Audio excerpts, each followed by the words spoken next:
warahmatullahi wabarakatuh. Halo semuanya. Nah, sekarang kita akan masuk ke kegiatan pembelajaran 1, yaitu mengenai kemiringan garis lingkung dan kemonotonan fungsi aljabar. Oke, di kegiatan pembelajaran ini kita akan membahas apa aja? Nah, kita akan membahas yang pertama yaitu kemiringan garis lingkung, kemonotonan fungsi aljabar, serta beberapa contoh soal agar teman-teman semua lebih memahami tentang kemiringan garis lingkung dan kemonotonan fungsi aljabar.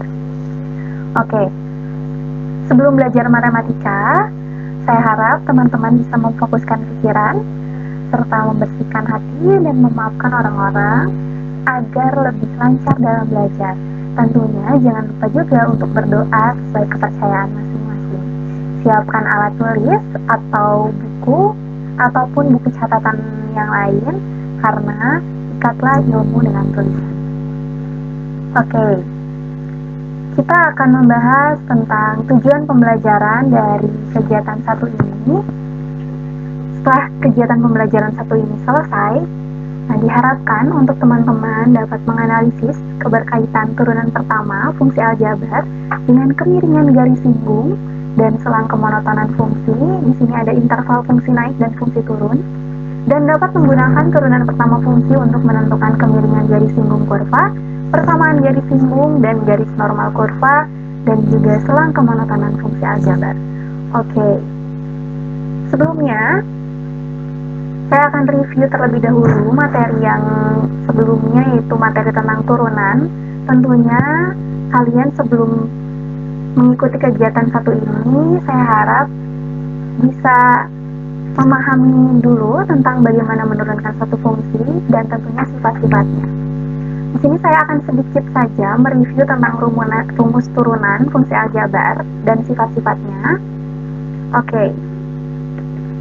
Di sini saya akan memakai pointer dulu. Oke. Nah, jika di sini fungsi fx-nya berupa a di sini merupakan suatu konstanta ya. Nah, ini. Maka jika diturunkan akan 0. Oke, berapapun konstantanya, jika diturunkan pasti hasilnya akan 0. Nah, jika fungsinya ax, nah, jadi di sini ada variabel x-nya. Oke, maka turunannya berupa a. Nah, jika fungsinya ax pangkat n, maka turunannya akan menjadi a dikali n, jadi pangkat n ini akan turun. Nah, sehingga dikalikan dengan a, lalu x pangkat n kurang 1, ya, jadi n-nya dikurangi 1. Nah, jika fungsinya berupa a u pangkat n, ya, u di sini tuh fungsi, jadi di sini memakai turunan berantai, jadi sama seperti di sifat yang ini. Nah, kita akan menurunkan pangkat n ini dikalikan dengan a, sehingga turunannya atau f aksen x-nya yaitu a dikali n, lalu u pangkat n kurang 1. Nah, kita kalikan lagi turunan dari si u-nya ini. Nah, sehingga dikali u aksen. Karena u di sini berupa fungsi, ya. Ini disebut juga turunan berantai. Nah, jika fungsinya berupa suatu penjumlahan atau pengurangan, maka turunannya diperoleh f aksen x sama dengan turunan dari u atau u aksen ditambah turunan dari v atau v aksen, lalu dijumlahkan, ya, jika penjumlahan. Tapi jika pengurangan maka dikurangkan, ya. Jadi masing-masing aja diturunkan, lalu kalian menjumlahkan atau mengurangkan. Nah, jika suatu fungsinya berupa perkalian dua buah fungsi, nah di sini ada u, di sini ada v, u dikali v, maka turunannya berbeda dengan sifat penjumlahan dan pengurangan. Jadi kita tidak bisa menurunkan u terus menurunkan v lalu kita kalikan. Nah, tetapi rumusnya menjadi f aksen x sama dengan kita turunkan dari u dulu, sehingga di sini u aksen dikali dengan v, v. Nah, baru dijumlahkan dengan u dikali v aksen. Nah, jadi untuk rumus perkalian, ya, fungsi, dua buah fungsi, maka turunannya akan menjadi seperti ini. Nah, jika untuk pembagian, bagaimana Nah, untuk pembagian pun di sini tidak bisa kita menurunkan U aksen lalu kita menurunkan V yang menjadi V aksen lalu kita bagikan, tetapi rumusnya menjadi F aksen X ini sama dengan U aksen atau turunan U kita kalikan dengan V, ya, kita kalikan dengan V, lalu kurang U dikali V aksen, ya, lalu dibagi dengan V kuadrat. Oke, sedikit saja untuk mereview rumus turunan ini agar ke materi selanjutnya kita akan lebih memahami, ya. Oke, sekarang kita akan bahas tentang kemiringan garis singgung. Nah, sebelum kita bahas tentang kemiringan garis singgung, kita perlu memahami terlebih dahulu apa bedanya tali busur dan garis singgung. Oke, di sini terdapat suatu grafik, ya. Di sini terdapat suatu grafik dan di sini terdapat suatu kurva. Nah, ini kurvanya, ya. Ini kurvanya fx, kurva fx. Dan di sini ada dua buah titik. Titik yang pertama, nah yang ini, yaitu titik P. Titik yang kedua, yaitu titik Q. Oke. Nah, dua buah titik ini, titik P dan titik Q ini terdapat di kurva fx, ya. Nih, titik P terdapat di kurva fx, titik Q juga terdapat di kurva fx. Nah, di sini kita tarik garis dari titik P ke titik Q. Nah, di sini ada garis, ya. Nah, ini garis yang ini. Nah, garis ini disebut tali busur, ya. Ini disebut tali busur. Oke, ini mohon maaf. Tali busur, ya. Tali busur. Oke. Nah, jadi tali busur itu merupakan suatu garis yang dihubungkan dari dua buah titik yang terdapat dalam satu kurva, ya. Di sini ada kurva fx, terdapat dua titik P dan Q, kita tarik garis, maka itu disebut tali busur. Nah, tapi jika satu buah titik saja, itu disebut garis singgung. Nah, kita lihat lagi, titik Q yang ini, jika titik Q ini, kita terus tarik, kita akan terus tarik, sehingga bersatu dengan titik P di sini, maka akan muncul garis L. Nah, jadi kita tarik garis yang ini, tali busur yang ini, kita tarik mendekati P sehingga terhasillah suatu garis. Di sini disebutnya garis L yang dinamakan garis singgung. Nah, jadi bisa dibedakan, ya, mana tali busur dan garis singgung. Oke. Nah, maka di sini terlihat, ya, tarikan garisnya, terus ditarik, dan menghasilkan satu garis singgung, dan di sini diberikan simbol L. Oke. Nah, sekarang apa sih hubungan turunan dengan garis singgung ini? Oke, misalkan P adalah sebuah titik tetap pada kurva, ya, dan Q adalah sebuah titik juga berdekatan yang dapat dipindah-pindah, ya, yang seperti kita ilustrasikan tadi tentang garis singgung. Nah, di sini koordinat titik P-nya yaitu C, FC. Kok bisa C, FC? Kita lihat titik P ini. Nah, di koordinat X-nya ini C, ya. Nah, ini C. Nah, untuk koordinat Y-nya di sini FC, ya. Karena kan suatu titik kalau dalam sistem koordinat itu X, Y, ya. Di sini X-nya C, di sini Y-nya FC. Jadi, untuk titik P ini yaitu C, FC. Oke. Nah, untuk titik Q sekarang kita lihat, maka koordinatnya yaitu kita lihat di sumbu X-nya dia titiknya di mana? Di C tambah H, ya. Untuk yang di sumbu Y-nya, dia di titik FC tambah H. Sehingga titiknya yaitu C tambah H, F, C tambah H. Oke. Sejauh ini saya harap teman-teman paham, ya, karena di sini belum sampai ke poin intinya. Nah, lalu tali busur yang tadi sudah kita bahas, nah, mempunyai kemiringan. Nah, masih ingat masih ingat rumus kemiringan atau gradien? Oke. Betul, rumus dari gradien itu delta Y. Oke, untuk rumus gradien itu kita tuliskan ya. Untuk rumusnya, salah satunya kita bisa tuliskan delta Y per delta X. Ya, masih ingat ya, rumusnya itu delta Y, kita tulis delta Y per delta X. Oke, ini salah satu untuk mencari nilai gradien. Nah, untuk nilai gradien ini, delta Y itu kan merupakan Y2 dikurangi Y1 ya. Nah, untuk X itu yaitu X2 dikurangi X1.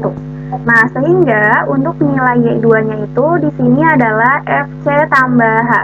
Untuk Y1-nya itu adalah FC. Nah, karena delta Y itu merupakan Y2 dikurangi Y1, maka delta Y itu adalah FC tambah H dikurangi FC ya. Di sini kita sudah tuliskan. Dibagi delta X, X2-nya itu adalah C tambah H. Untuk X1-nya itu adalah C. Nah, sehingga delta X itu C tambah H dikurangi C. Atau kita tulis di sini H. Nah, sehingga untuk gradien dari tali busur peki ini adalah FC tambah H dikurangi FC dibagi H.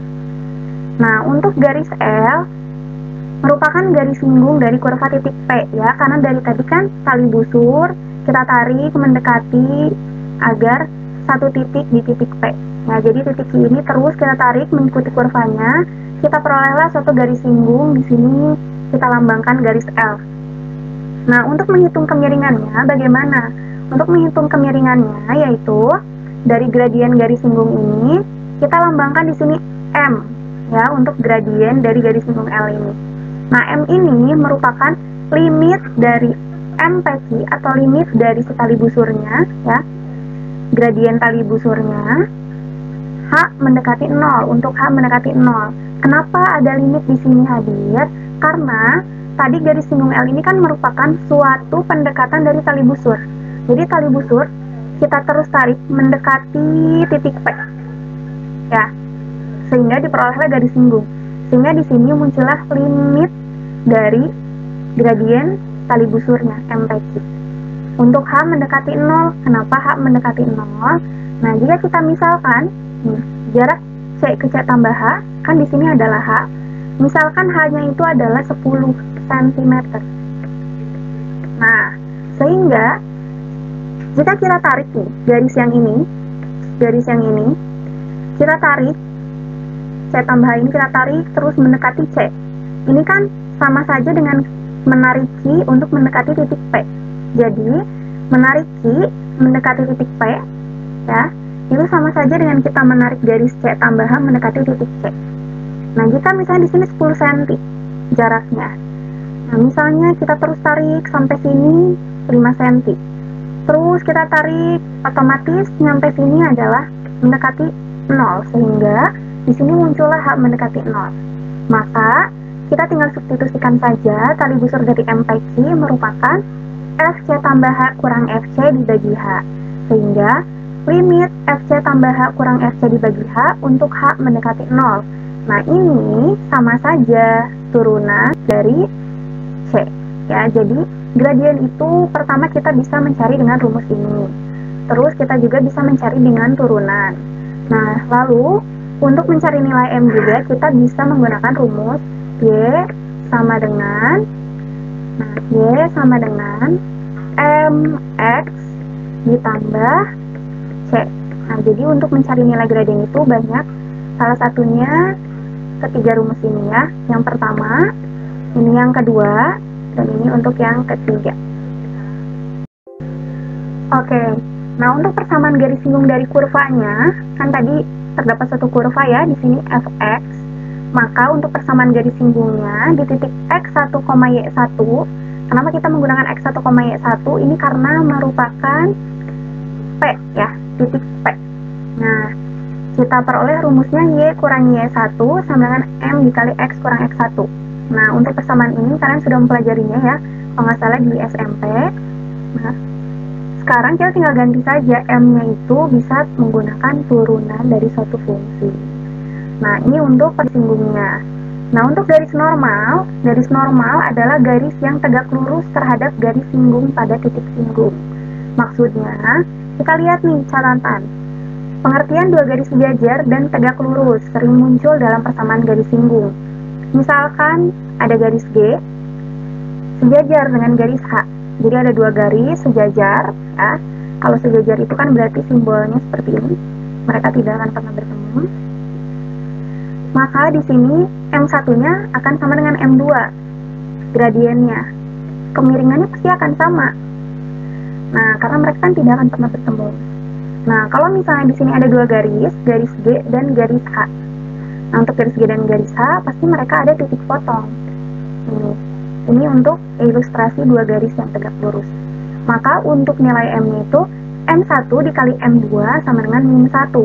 Nah, M1 dikali M2 sama dengan min 1 ini kita bisa tuliskan juga sama dengan M2 ini bisa kita tuliskan min 1 per M1. Nah, untuk garis normal ini bedanya di sini. Menggunakan gradien yang min 1 per M, sehingga persamaannya Y kurang Y1 sama dengan min 1 per M dikali X kurang X1. Oke, sekarang kita akan bahas beberapa contoh soal terkait gradien, garis singgung maupun garis normal. Nah, untuk garis singgung, kita akan bahas setelah kita membahas gradiennya dulu ya. Kita di sini contoh soalnya menentukan gradien. Oke, di sini ada kurva Y sama dengan X kuadrat tambah 2X min 2 di titik 1,1. Masih ingat ya, tadi M itu adalah turunan dari fungsi. Jadi kita tinggal turunkan saja X kuadrat tambah 2X kurang 2, sehingga 2X tambah 2 kita peroleh. Nah, untuk mencari nilai gradiennya, kita tinggal substitusi saja dari titik 1,1, sehingga gradiennya 2 dikali 1 tambah 2 sama dengan 4. Jadi gradien garis singgungnya adalah 2. Nah, gampang kan ya? Lalu untuk persamaan garis singgung dan garis normal. Nah, untuk persamaan garis singgung dan garis normal ini, misalnya di sini ada Y.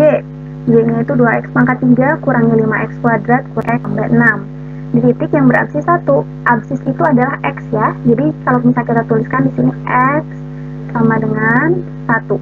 Nah, kalau misalnya Y itu ordinat. Nah, kita tinggal, pertama langkahnya itu kita menentukan titik singgung. Titik singgung itu kan berarti harus ada X1, ada Y1. Sedangkan di sini kita baru ada X1-nya, yaitu sama dengan 1. Nah, untuk mencari Y1-nya, kalian tinggal substitusi aja nilai X1 ini 1 ke kurvanya. Sehingga di sini 2 dikali 1 pangkat 3 kurangi 5 kali 1 pangkat 2 kurang 1 tambah 6. Sehingga diperoleh 2. Jadi titik singgungnya adalah 1,2. Nah, lalu kita cari M-nya. Nah, untuk mencari M itu kan pertama kita turunkan dulu fungsinya. Nah, fungsinya kan ini. Nah, kalau misalnya kita turunkan jadi 6X kuadrat kurang 10X kurang 1. Nah, kita tinggal substitusi saja titik singgung yang tadi kan 1,2. Kita tinggal substitusi, karena di sini hanya ada X saja, kita tinggal ganti X-nya sama 1. Sehingga 6 kali 1 pangkat 2 kurangi 10 kali 1 kurang 1 diperoleh hasilnya min 5. Kita tinggal masukkan ke rumus persamaan garis singgung, yaitu Y kurang Y1 sama dengan M dikali X kurang X1. Nah, kita tinggal masukkan saja nilai X1, Y1 sama M. Di sini jadi Y kurang 2 sama dengan min 5 dikali X kurang 1. Y kurang 2 sama dengan min 5X tambah 5. Nah, kita pindah 2 semua ke sebelah kiri, sehingga diperoleh 5X tambah Y kurang 7 sama dengan 0. Nah, kalau misalnya untuk garis normalnya gimana? Nah, untuk garis normalnya, nah ini kita tinggal ganti saja M-nya menjadi min 1 per M. Karena tadi M-nya itu min 5 ya, sehingga kita substitusi saja. Harusnya di sini positif 1 per 5. Karena min 1 per min 5. Jadi diperoleh 1 per 5. Nah, untuk titik singgungnya sama, Y kurang 2 sama dengan 1 per 5 X kurang 1. Kita kalikan 5 semua sehingga diperoleh 5Y kurang 10 sama dengan ini harusnya positif X. Nah, untuk yang ini harusnya min ya, bukan plus, jadi X min 1. Nah, jika kita tuliskan ini hasilnya kurang tepat. Ini harusnya X kurang 5Y tambah 9 ya, sama dengan 0 gitu ya. Jadi untuk persamaan garis normalnya ini Untuk persamaan garis singgungnya tepat 5x tambah y kurang 7 sama dengan 0. Oke, contoh soal selanjutnya yaitu tentukan persamaan garis singgung kurva y sama dengan 2x tambah y sama dengan x pangkat 2 tambah 3 yang tegak lurus dengan garis x tambah 2y tambah 2. Oke, masih ingat bahwa di sebelumnya saya pernah menjelaskan dalam mencari nilai gradien itu kita bisa menggunakan rumus y sama dengan delta y per delta x. Kita juga bisa menggunakan turunan, atau kita juga bisa menggunakan y sama dengan mx tambah c. Nah, gimana kita tahu kapan kita menggunakan delta y per delta x, kapan kita tahu menggunakan turunan, dan kapan kita menggunakan persamaan ini? Nah, kita harus mengacu kepada rumus dari persamaan garis singgungnya sendiri. Karena persamaan garis singgung itu kan kita butuh titik singgung, yaitu x1, y1, dan nilai gradien. Nah, kalau misalnya lebih mudah menggunakan turunan, maka silakan menggunakan turunan. Tetapi, jika menggunakan turunan, ingat bahwa kita harus punya dulu titik singgung. Nah, kalau untuk delta y per delta x bisa, asal harus ada 2 titik. Karena delta y itu kan y2 kurang y1 dibagi x2 kurang x1, ya. Nah, kita lihat untuk kasus yang ini. Untuk kasus yang ini, kita lihat apakah ada titik singgung. Nah, titik singgung itu biasanya muncul jika diketahui dari soal, biasanya langsung to the point, titiknya 1,1 misalnya. Atau misalnya seperti soal sebelumnya, berabsis 1. Nah, tapi untuk soal ini kita lihat tidak ada titik singgung. Jadi, kemungkinan terbesarnya kita mencari nilai M itu menggunakan Y sama dengan MX tambah C. Oke. Turunan masih digunakan? Masih bisa digunakan. Nah, jadi kita lihat, tentukan turunan pertama fungsi Y. Y-nya itu X kuadrat tambah 3. Sehingga kita turunkan menjadi 2X. 2X ini adalah turunannya ya, atau M. Tapi kan M itu memerlukan M itu ada satu nilai, sehingga kita memerlukan nilai X-nya berapa sih, agar ada nilai gradiennya. Oke, kita lihat di sini ada 2 garis. Ingat ya catatan yang sebelumnya, bahwa ada garis lebar sama garis tegak lurus. Di sini adalah tegak lurus. Oke, nah kita lihat yang X tambah 2Y tambah 2 ini kita bisa ubah menjadi Y sama dengan MX tambah C. Kok kenapa ini? Ini berarti ada gradiennya dong, 1. Enggak juga. Kita lihat, Y sama dengan MX tambah C ini merupakan fungsi linear, ya, bukan fungsi polinom. Sedangkan untuk ini adalah fungsi polinom, jadi kita nggak bisa ngecap bahwa ini M-nya 1. Karena kan ini juga bentuknya sama, nggak gitu juga. Jadi ini adalah untuk fungsi linear, ya, ingat, fungsi linear. Fungsi linear itu adalah X-nya hanya pangkat 1. Nah, untuk yang ini kita bisa ubah, sehingga kita peroleh X tambah 2Y tambah 2 sama dengan 0, ini sama saja dengan Y sama dengan min 1 per 2X kurang 1. Nah, kita peroleh nih M-nya, yaitu min 1 per 2. Nah, kita tulis M-nya itu min 1 per 2. Di sini tulis MH karena kita namain untuk si fungsi ini adalah garis H. Oke. Nah, di sini ada clue tegak lurus. Masih ingat ya, untuk tegak lurus harus ingat ke rumus langsung ke sini. MG dikali MH sama dengan min 1. Di mana G ini adalah kurva, ya, kurvanya yang ini.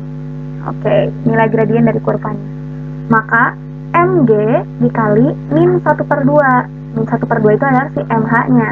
Sama dengan min 1, sehingga diperoleh MG-nya itu sama dengan 2. Oke. Nah, kita sekarang tinggal cari titik singgungnya, karena untuk kepersamaan itu kita butuh titik singgung. Nah, kita lihat ya, tadi kan MG-nya itu kita sudah tahu 2. Nah, sedangkan MG juga kita sudah cari menggunakan turunan, yaitu 2X. Sehingga kita peroleh X-nya sama dengan 1. Ketemu nih X1-nya. Sekarang kita nyari Y1.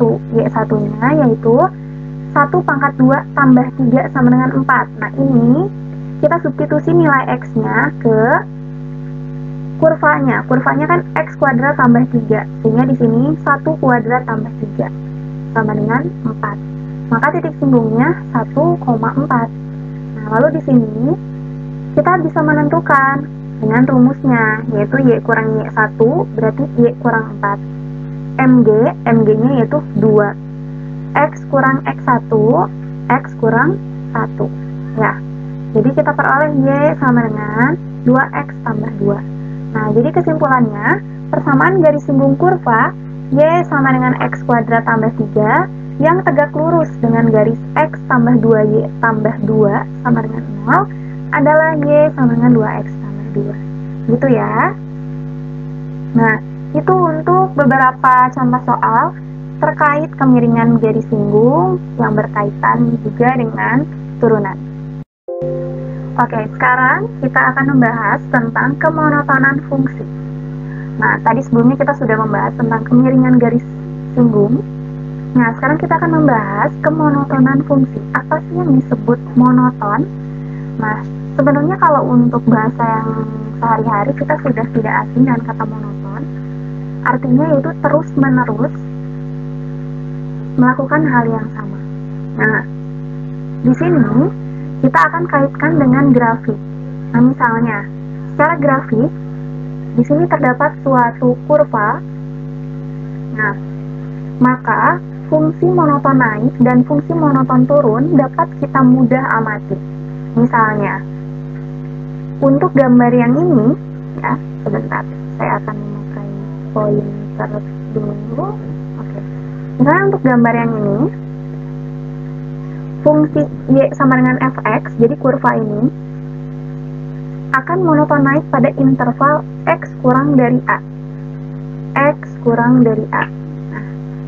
Nah, X kurang dari A atau X kurang dari B. Untuk monoton turun,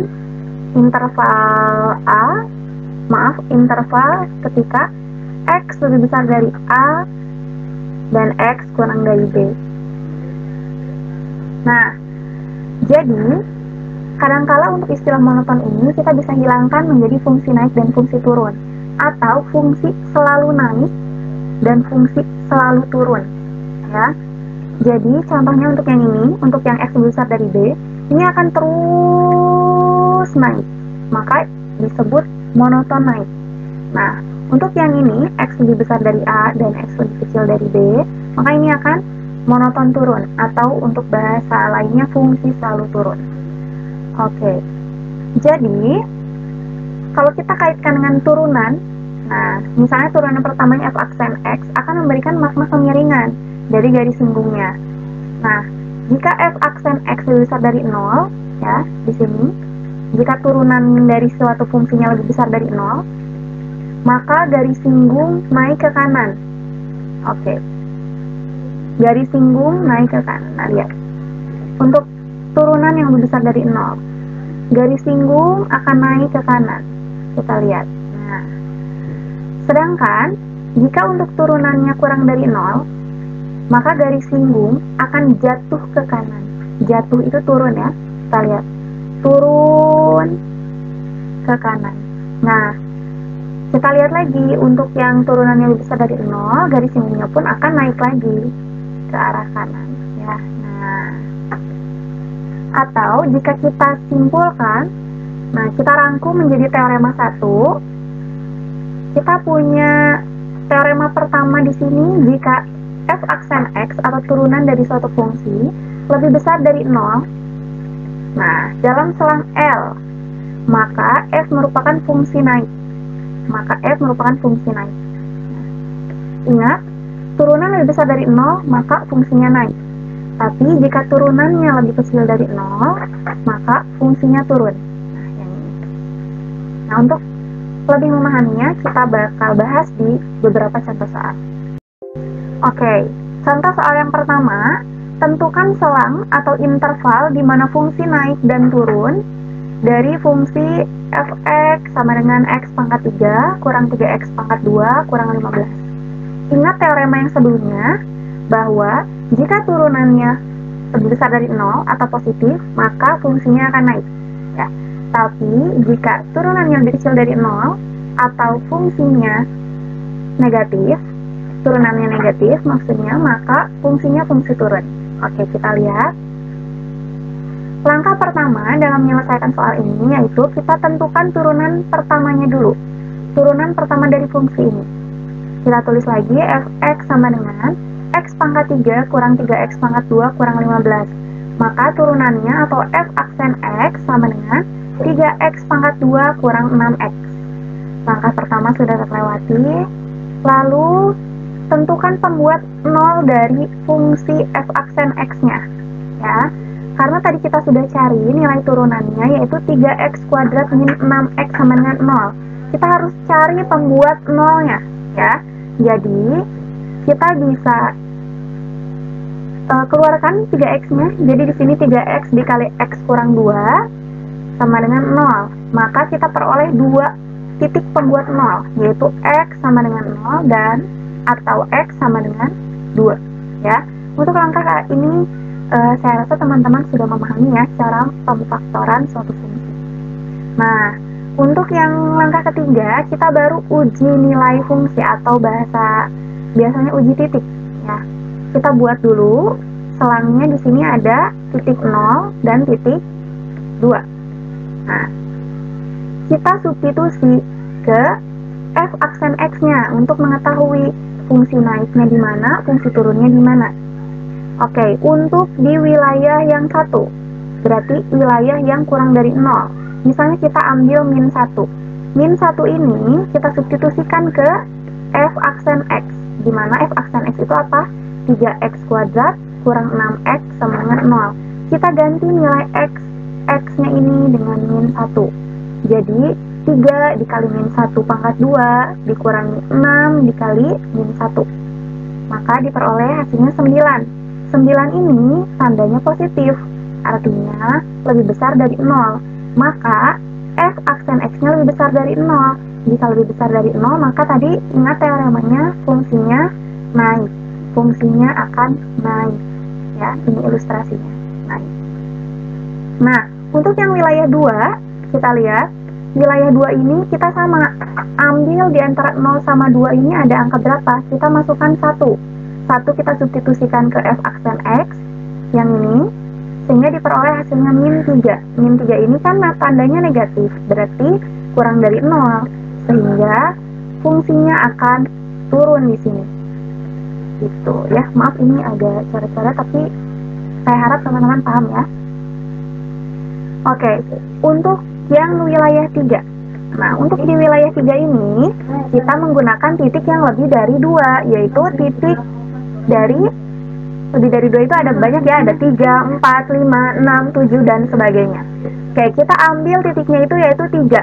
Nah, sehingga 3 ini kita substitusikan ke sini.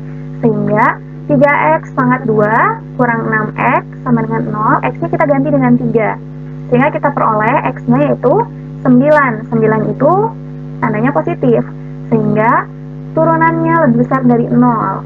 Oke, berarti di sini dia fungsinya akan naik. Gitu ya. Kesimpulannya apa? Sehingga untuk syarat fx naik ini kan kita tadi sudah tahu ya bahwa turunannya lebih besar dari 0. Nah, maka fx-nya akan naik. Nah, naiknya pada interval berapa? Kita lihat. Dia naik pada interval berapa? Wilayah 1 dan wilayah 3. Nah, wilayah 1 itu adalah yang kurang dari 0. Jadi kita tulis di sini x kurang dari 0. Atau wilayah 3. Wilayah 3 itu adalah yang angkanya lebih besar dari 2, sehingga kita tulis X lebih besar dari 2, gitu. Nah, kalau untuk syarat fx turun apa? Fx turun itu, tadi masih ingat ya di teorema 1, bahwa turunan atau f aksen X kurang dari 0, sehingga fx akan turun. Pada interval berapa? Kita lihat dia turun atau ketika turunannya kurang dari 0, itu di wilayah 2, di mana wilayah 2 itu intervalnya di antara 0 dan 2 kan, sehingga kita tulis X lebih besar dari 0 dan X kurang dari 2. Gitu ya. Jadi, untuk teman-teman, diingat tahapan-tahapannya, dan intinya harus mengingat teorema 1. Oke, ini untuk contoh yang pertama. Oke, kita akan bahas contoh soal yang kedua. Nah, untuk contoh soal yang kedua, yaitu tentukan selang atau interval, sama ya seperti yang sebelumnya, tapi di sini beda fungsi. Fungsinya yaitu fx sama dengan x kuadrat tambah 3 dibagi x kurang 1. Oke, langkah-langkahnya sama. Masih ingat, pertama kita harus menurunkan. Nah, Karena kita lihat di sini fungsinya yaitu bentuknya pembagian dua buah fungsi ya. Jadi teman-teman harus mengingat kembali dari sifat-sifat rumus turunan. Nah, untuk di sini berarti kita menggunakan aturan pembagian. Oke. Aturan pembagian itu masih ingat U aksen dikali V ya.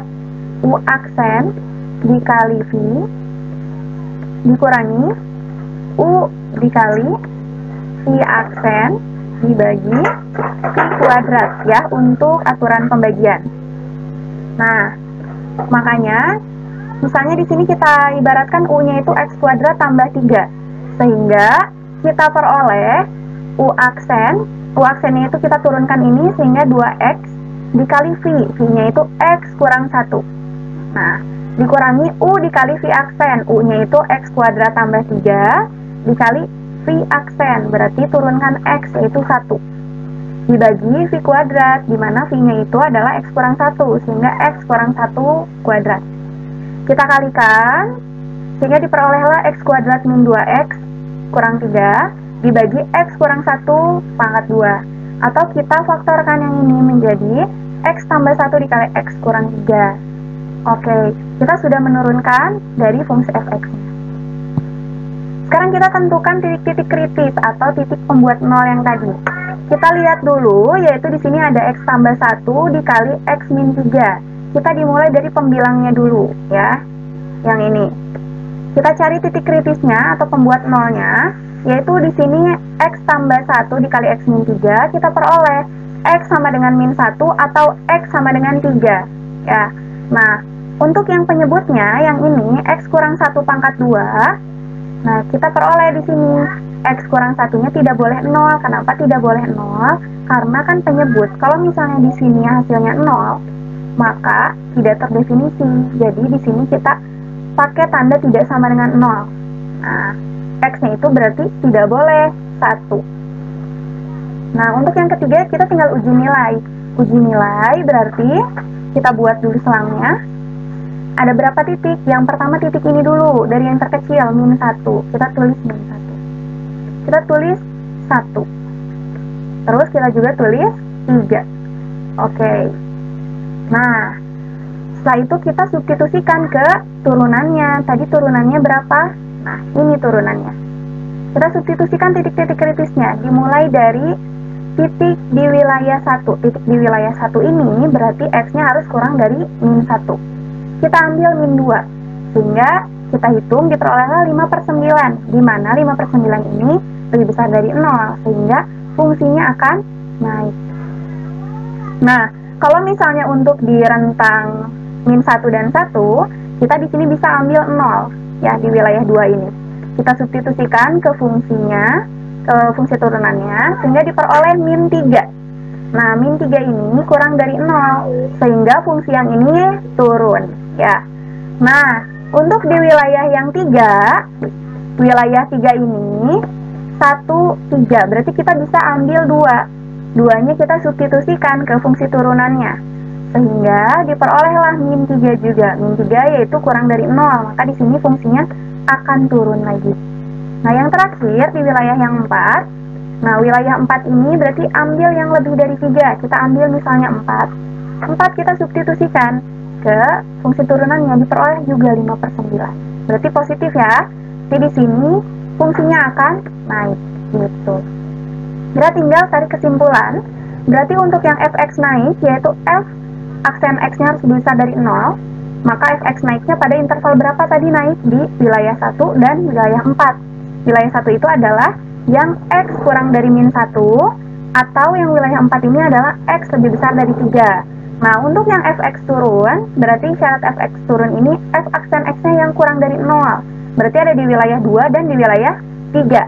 Nah, wilayah 2 ini yaitu x lebih besar dari min 1 dan x kurang dari 1, atau yang wilayah 3 ini. Berarti x lebih besar dari 1 atau x kurang dari 3. Nah, untuk tahapan-tahapannya sama, cuman nanti untuk penentuan titik kritis harus dicek dulu lebih teliti dan tentunya harus ingat juga sifat-sifat turunan. Oke, Kita sudah selesai di kegiatan pembelajaran 1, yaitu tentang kemiringan garis singgung dan kemonotonan. Nah, kita sekarang akan tarik rangkuman dari kegiatan pembelajaran 1 ini. Rangkumannya yaitu, pertama, gradien garis singgung di titik x1, y1 adalah M. M-nya itu sama dengan f aksen x1 atau turunan dari fungsinya. Ya, yang kita bisa tuliskan limit dari f x1 tambah h dikurangi f x1 dibagi h untuk h mendekati 0. Itu yang pertama. Jadi, M atau gradien adalah turunan dari suatu fungsinya. Nanti kita tinggal substitusikan titik singgungnya. Nah, yang kedua, persamaan garis singgung yaitu y kurang y1 sama dengan m dikali x kurang x1, di mana m-nya merupakan turunan dari fungsinya. Ya, jadi berkaitan dengan yang poin pertama. Nah, untuk poin yang ketiga, garis normal adalah garis yang tegak lurus terhadap garis singgung pada titik singgung. Jadi, perbedaannya dengan garis singgung itu terletak dari nilai m-nya saja, ya. Harus diingat, perbedaannya terletak dari nilai m-nya. Kalau garis singgung adalah m, kalau untuk garis normal itu min 1/m, ya. Jadi, ambilnya yang tegak lurusnya. Oke. Dan terakhir, tadi berkaitan dengan kemonotonan atau fungsi naik dan fungsi turun. Nah, kita harus ingat terus teorema 1 karena akan mempermudah kita dalam mengerjakan beberapa soal. Jadi, untuk turunannya lebih besar dari 0, maka f-nya fungsi naik. Dan kalian bisa lihat intervalnya ada di mana. Nah, untuk f aksen x atau turunannya kurang dari 0, maka f-nya fungsi turun. Ya, jika diilustrasikan seperti ini, f aksen x lebih besar dari 0, naik. Ya, untuk yang kurang dari 0 berarti akan turun. Nah, di sini pun akan naik lagi. Gitu ya. Jadi, untuk kegiatan pembelajaran 1 dicukupkan. Kalau misalnya ada yang mau ditanyakan, boleh melalui email atau Instagram. Cukup sekian, mohon maaf bila banyak kesalahan. Tentunya pasti banyak kesalahan, dan saya mohon untuk tidak puas dalam melihat video pembelajaran ini, agar teman-teman semua bisa menggali informasi lebih banyak dari sumber yang lain, tentunya yang lebih lengkap. Semoga dapat membantu. Wassalamualaikum warahmatullahi wabarakatuh.